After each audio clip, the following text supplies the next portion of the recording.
اعوذ باللہ من الشیطان الرجیم بسم اللہ الرحمن الرحیم۔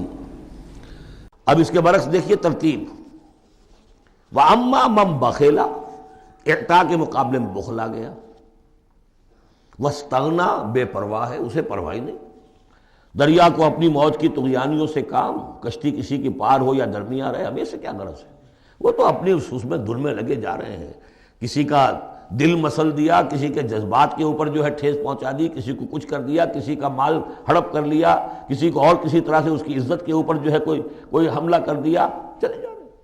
استغنا، انہیں یہ احساس ہی نہیں ہے کہ کوئی نیکی اور بری کا معاملہ بھی ہے اور مجھے سیدھے راستے پر چلنا ہے، برائی کے راستے پر نہیں۔ وَكَذَّبَ بِالْحُسْنَىٰ، اچھی بات پیش کی جائے جھٹلا دے، دل گواہی دے چکا ہے کہ بات اچھی ہے لیکن پھر جھٹلا دے، کسی تعصب کی وجہ سے، کسی ضد کی وجہ سے، تکبر کی وجہ سے، ہٹ دھرمی کی وجہ سے، فَسَنُيَسِّرُهُ لِلْعُسْرَىٰ، تو ایسے شخص کو ہم آہستہ آہستہ تدریجاً سب سے بڑی مشکل یعنی جہنم میں پہنچا دیں گے۔ تو یہ گویا کہ اب دو راستے، اِنَّ سَعْيَكُمْ لَشَتَّىٰ، تمہاری جد و جہد جو ہے زندگانی کی، ان کے یہ دو رخ ہے۔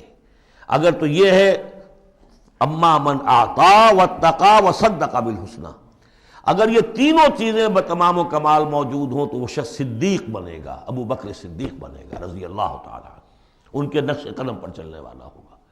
اور اگر ان تینوں میں کوئی چیز کمی ہے تو کہیں بیچ میں لٹک جائے گا، اور تینوں ہی نہیں ہے تو معلوم ہوا کہ وہ بدترین خلائق ہوگا پھر، جس کا کہ سب سے بڑا کردار جو قرآن مجید میں آتا ہے وہ ابو لہب ہے۔ ابو جہل جو ہے وہ بدترین نہیں تھا، اچھی طرح سمجھ لیجئے، وہ تو جب آج ہم پڑھیں گے، جب سورہ علق آئے گی تب اس کے کردار کا نقشہ سامنے آئے گا۔ اس کی شخصیت بڑی اونچی شخصیت تھی بعض اعتبارات سے، میں سنا چکا ہوں، نے صاف مانا تھا کہ محمد جھوٹ نہیں کہہ رہے، جو کچھ کہہ رہے ہیں صحیح کہہ رہے ہیں، لیکن میں نہیں مان سکتا۔ اس کا مطلب ہے ہمیشہ کے لیے ہم بنو امیہ جو ان کے غلام ہو جائیں گے، بنو ہاشم کے، یہ میرے لیے قبول نہیں۔ صاف تو کہا نا، کم سے کم give the devil his due۔ اسی طریقے سے جس باطل دین کا وہ علمبردار تھا اس کے لیے اس نے گردن کٹوائی ہے، قربانی دی ہے اس نے۔ ابو لہب نے 2 مرسنریز بھیج دیے، تم چلے جاؤ، میں تمہیں پیسے دے دوں گا، تم جاؤ، تم لڑاؤ میری جگہ پر، اس لیے کہ اس میں وہ بات نہیں تھی، اس میں مردانگی تھی۔ کوئی وجہ تھی کہ حضور نے 2 شخصوں کو برابر تولا ہے، عمر ابن الخطاب اور عمرو ابن ہشام میں سے اللہ کسی ایک کو میری جھولی میں ڈال دے، کوئی وجہ تھی نا، آخر دونوں کو کیسے کیا ہے؟ اگر کہیں وہ بھی ایمان لایا ہوتا تو عمر ابن الخطاب کی طرح کا مسلمان ہوتا، پھر وہ اس طرح کا ڈھیلا مسلمان نہ ہوتا، وہ عبداللہ ابن ابی والا مسلمان نہ ہوتا۔ تو یہ شخصیتوں کا معاملہ ہوتا ہے، تو جس میں تینوں اوصاف نہیں ہے وہ گیا بدترین خلائق، جس میں کچھ ہے وہ پھر کچھ دیر لگا کے آ جائے گا، کچھ وقت لگے گا اسے، لیکن یہ 3 اوصاف ہی ہیں تعمیر سیرت کے اس اعتبار سے کہ جو فیصلہ کن ہیں۔ فَأَمَّا مَنْ أَعْطَىٰ وَاتَّقَىٰ وَصَدَّقَ بِالْحُسْنَىٰ فَسَنُيَسِّرُهُ لِلْيُسْرَىٰ وَأَمَّا مَنْ بَخِلَ وَاسْتَغْنَىٰ وَكَذَّبَ بِالْحُسْنَىٰ، بالکل اپوزٹ چیزیں، فَسَنُيَسِّرُهُ لِلْعُسْرَىٰ وَمَا يُغْنِي عَنْهُ مَالُهُ إِذَا تَرَدَّىٰ، اور اس نے جو مال جمع کیا ہوگا اپنے لیے وہ قطعاً کام نہیں آئے گا جب اسے گرایا جائے گا، گڑھے میں جب گرے گا جہنم کے۔ إِنَّ عَلَيْنَا لَلْهُدَىٰ، دیکھو انسانوں ہمارے ذمے ہے صرف ہدایت پہنچا دینا، یہ اب اللہ تعالیٰ اپنے ذمے لے رہے ہیں، یہ ہمارے ذمے ہے کہ تمہیں راستہ دکھا دیں، سجھا دیں، یہ سجھا دینا ہمارے ذمے ہے۔ اس کے لیے ہم نے تمہیں جبلی ہدایت بھی دی ہے، اس کے لیے ہم نے تمہارے اندر اخلاقی حس بھی رکھ دی ہے، اس کے لیے ہم نے اپنی روح تم میں پھونکی ہے، اس میں ہماری معرفت اور محبت موجود ہے، اور پھر ان تمام چیزوں کی تکمیل کے لیے ہم نے نبی بھیج دیے، رسول بھیج دیا، کتابیں نازل کر دی، ہم نے اپنا ہدایت کا جو فرض تھا وہ ادا کر دیا۔ ان علینا للہدیٰ وَإِنَّ لَنَا لَلْآخِرَةَ وَالْأُولَىٰ، پھر ہمارے ہی لیے ہے اختیار آخرت کا بھی اور اولا کا بھی، دنیا کا بھی، پھر فیصلہ ہم کریں گے کہ کون اب اس قابل ہو گیا ہے کہ دنیا کو ان کے بوجھ سے پاک کر دیا جائے، زمین کو ان کے بوجھ سے آزاد کر دیا جائے، پوری قوموں کو ملیا بیٹ کر دیا جائے، فیصلہ کرتے ہیں۔ وہ پڑھ چکے پچھلی صورت میں، فَدَمْدَمَ عَلَيْهِمْ رَبُّهُمْ بِذَنبِهِمْ فَسَوَّاهَا، ایسے ہے کہ جیسے کسی باغ میں سے کوڑا کرکٹ جمع کیا جائے اور پھر اسے آگ دکھا دی جائے، اس لیے کہ اس باغ کے لیے بدنما داغ ہے۔ اب تو یہ کہ وہ انسان جو ہے کہ جو پھر اس حد تک ہدایت کے واضح ہو جانے کے بعد کہ نبی آ گیا، کتاب آ گئی اور اس نے ماڈل پیش کر دیا اپنی زندگی کے اندر، پھر بھی نہیں مانا، تو پھر یہ جو بھی فیصلہ ہے وہ ہم کرتے ہیں۔ فَأَنذَرْتُكُمْ نَارًا تَلَظَّىٰ، دیکھو میں نے تمہیں خبردار کر دیا اس آگ سے جو بھڑک رہی ہے اور وہ منتظر ہے۔ لا یصلاھا، ہم دیکھ چکے ہیں کئی جگہ آیا ہے کہ وہ تو دھاڑ رہی ہے بھوکے شیر کی طرح، اسے تو چاہیے اپنی خوراک. لا یصلاھا الا الاشقی، نہیں پڑے گا اس میں مگر وہی جو بہت ہی بدبخت ہے. کیوں؟ کم بدبخت تو اگر ہوتا معاملہ تو اور ہوتا، یہ محمد کے آنے کے بعد بھی صلی اللہ علیہ وسلم جس کی حقیقت نظر نہیں آئی تو اس سے بڑا بدبخت تو کوئی ہے ہی نہیں. اس لیے کہ اگر کچھ اندھیرا ہو کچھ روشنی ہو آدمی ٹھوکر کھا جائے. چلیے بھائی کچھ اندھیرا بھی تھا، جھٹپٹا تھا، پوری روشنی نہیں تھی، نصف النہار پر سورج چمک رہا ہو اور آپ ٹھوکر کھائیں تو پھر قصور کس کا ہے؟ تو آپ کا ہے. اس اعتبار سے اب بعثت محمدی کے بعد صلی اللہ علیہ وسلم جس شخص نے اپنے آپ کو محروم رکھا وہ اشقا ہے. لا یصلاھا الا الاشقی الذی کذب وتولی، جس نے جھٹلایا ہے اور منہ پھیر لیا ہے. وَسَيُجَنَّبُهَا الْأَتْقَى، اور ہم بچا دیں گے یا بچا دیا جائے گا اس سے جو بہت ہی متقی ہے.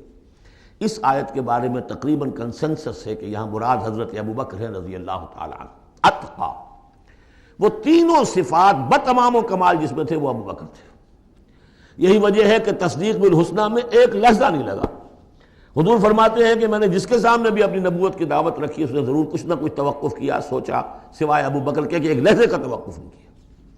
اور ان کی شخصیت میں وہی چیزیں موجود تھیں، غریبوں کے اوپر شفقت تھی، نیکی کی، اور بنیادی طور پر وہ موحد تھے، انہوں نے کبھی بت پرستی اختیار نہیں کی زندگی میں. تو وہ صلاحیت جو ہے تقویٰ بھی تھا، اعطاء بھی تھا، خرچ کرنے کی صلاحیت تھی.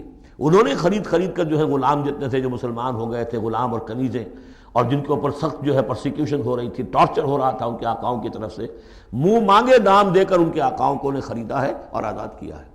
فَأَمَّا مَنْ أَعْطَىٰ وَاتَّقَىٰ وَصَدَّقَ بِالْحُسْنَىٰ، یہ تینوں اوصاف بتمام و کمال ابو بکر میں، ابو بکر صدیق اور صدیق اکبر رضی اللہ تعالی عنہ. خواتین میں الصدیقۃ الکبریٰ حضرت خدیجہ الکبریٰ ہیں رضی اللہ تعالی عنہ. وَسَيُجَنَّبُهَا الْأَتْقَى الَّذِي يُؤْتِي مَالَهُ يَتَزَكَّىٰ، جو اپنا مال دیتا ہے اپنے نفس کو پاک کرنے کے لیے. وہ مال کیوں دے رہا ہے؟ کیوں خرچ کر رہا ہے؟ کیوں بلال کو اس نے خریدا ہے؟ باپ نے کہا ابو قحافہ نے، وہ تو ایمان نہیں لائے تھے اس وقت تک، وہ تو فتح مکہ کے بعد ایمان لائے. وہ کافر رہے پورے عرصے کے دوران، مشرک رہے. تو باپ نے یہ کہا کہ ابو بکر تمہیں اگر کوئی خریدنا ہی تھا غلام اور کسی کو آزاد کرنا تھا تو کوئی دیکھتے، اچھا غلام دیکھتے، کوئی طاقتور سے دیکھتے جو تمہارے کام بھی کبھی آتا. انہیں کیا پتہ تھا کہ ابو بکر تو کسی اور چیز کا طلبگار ہے، اسے کچھ اور چاہیے، اسے کوئی یعنی جو شخص کسی غلام کو آزاد کر دیتا تھا وہ اس کا مولا رہتا تھا، پھر بھی وہ ایک درجے میں اس کے تابع ہوتا تھا، اس کی بات سنتا تھا، اس کا حمایتی ہوتا تھا. اخلاقی طور پہ بھی سمجھ میں آ رہا ہے کہ ایک شخص نے اپنی رقم خرچ کی ہے اور آپ کو خرید کے آزاد کر دیا ہے تو اب آپ بے دام جو ہے غلام تو ہو گئے نا اس کے. اس لیے کہ یہ کہ وہ غلامی نہیں ہے، مولا کہلاتے تھے وہ. جیسے کہ حضرت زید ابن حارثہ بھی مولا تھے حضور کے، اور اسی طریقے سے اور بھی بہت سے ہیں جن کے بارے میں آتا ہے کہ انہوں نے جو حدیث روایت کی ہے. صوبان رضی اللہ تعالیٰ وہ بھی مولا تھے حضور کے، مولا اس معنی میں. تو فرمایا کہ تم نے یہ کیا کیا، کس کو تم نے خریدا اور اتنی بڑی رقم دے دی؟ جو مانگا امیہ ابن خلف نے وہ بھی حیران رہ گیا. ٹھیک ہے لو. الذی یؤتی مالہ یتزکیٰ وما لأحد عندہ من نعمۃ تجزیٰ، اور ایسا نہیں ہے کہ کسی اور کا اس پر کوئی احسان ہو جس کا وہ بدلہ چکا رہا ہو، نہیں. الا ابتغاء وجہ ربہ الاعلیٰ، صرف اپنے بلند و بالا پروردگار کی رضا جوئی کے لیے وہ خرچ کر رہا ہے.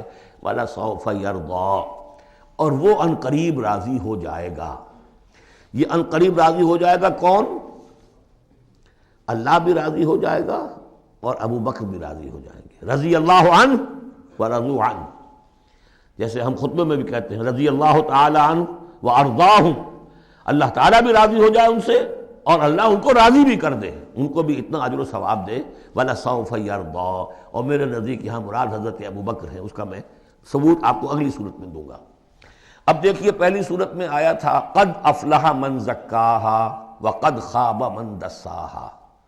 8 آیتیں تھیں، وہ تھیں قسموں پر مشتمل، لیکن اصل مضمون کیا تھا؟ نفس انسانی میں نیکی اور بدی کا شعور ودیت کر دیا ہم نے. اب جس نے اس کو بنا لیا، سنوار لیا، وہ کامیاب، جس نے اس کو دبا دیا، مٹی میں دفن کر دیا، وہ ناکام. اگلی صورت میں آگے راستہ بتا دیا. سنوارنے کا راستہ کیا ہے؟ اعطاء، تقویٰ، تصدیق بالحسنہ. ان عادتوں کو کلٹیویٹ کرو اپنے اندر تو یہ راستہ جو ہے تمہارا جائے گا صدیقیت کی طرف اور اللہ تعالیٰ کی رضا کی طرف. اس کے برعکس اوصاف بخل، استغنا، پرواہ نہیں، کیا خیر کیا شر کوئی پرواہ نہیں. اپنی خواہشات کو پورا کرنا ہے، اپنی اشتہا جو ہے اس کو شہوت کو پورا کرنا ہے، حرام سے حلال سے کوئی بحث نہیں۔ اور یہ کہ بات سچی آئی، اچھی آئی اور دل نے گواہی دے دی پھر بھی اس کو رد کر دیا، تو وہ دوسری منزل پہ نکل جاؤ گے۔ اب یہ جو پہلی منزل تھی اس کا نقطہ عروج کون ہے؟ ایک تو ابو بکر آ گئے اس میں، اور ان سے بلندتر رتبہ کس کا ہے؟ محمد الرسول اللہ صلی اللہ علیہ وسلم، معراج انسانیت۔